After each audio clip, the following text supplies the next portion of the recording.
नमस्कार ट्रेंडिंग ओडिशा रे आपनकु स्वागत जनाऊँगी।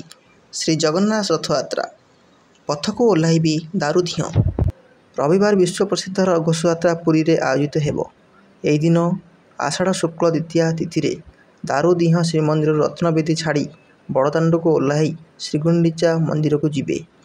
तीनोटी रथ नंदीघोष देवदलन और तालध्वज सिंहद्वार सम्मुख सजा जाइछि और पथ मध्य प्रस्तुत होइछि।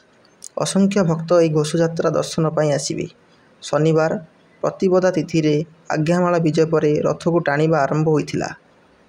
बड़ ठाकुर बलभद्रଙ୍କ रथ, महाप्रभु श्री जगन्नाथଙ୍କର नंदीघोष और माँ सुभद्राଙ୍କର देवदलन रथरे आज्ञामाला विजय पर रथ को सिंहद्वार सम्मुख टणा जाइथिला।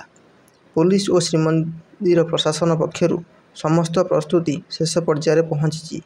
एही वर्ष रथयात्रा दिने नवयौवन और नेत्रोत्सव उत्सव हेबो। रत्नभंडार खोलिबा पाई ताला भांगिबा योजना राज्य सरकारଙ୍କ पक्षरु हाईकोर्टर पूर्वतन विचारपति विश्वनाथ रथଙ୍କ अध्यक्षतार गठन कराइथिबा रत्नभंडार जांच कमिटीर प्रथम बैठक शनिवार अनुष्ठित होइछि। श्रीमंदिर प्रशासक कार्यालय एही बैठक अनुष्ठित होइतिला, जहार 16 जणिया टीम सदस्य रत्नभंडार खोलिबा नै विस्तृत आलोचना करथिले। या परे कमिटी अध्यक्ष विचारपति विश्वनाथ रथ कहिसंति जे जदि खोलिले आमे ताला भांगिबा परिकल्पना करूछु। या परे ताला किभली भांगिबो नै एसओपी प्रस्तुत कराजिबो एवं एहाकु सरकारଙ୍କ निकटरे उपस्थापन कराजिबो। एही समय रे अलंकार गुडीकु सुरक्षित भाबरे अन्य स्थानकु स्थानांतरित कराजिबो एवं एहार गणति करिबा निमंते परिचालना कमिटी बैठक बसी ताकु नियुक्त करिबो। रथयात्रा पाई पुरीरु गड़िला स्वतंत्र ट्रेन रथयात्रा पाई पुरीरु गड़िला स्वतंत्र ट्रेन कटक स्टेशन शुभारंभ है।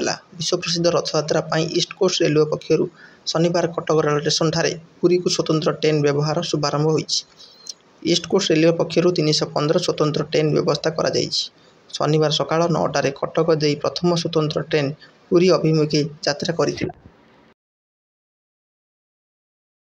पुरीरु आसीछि बड़ खबर।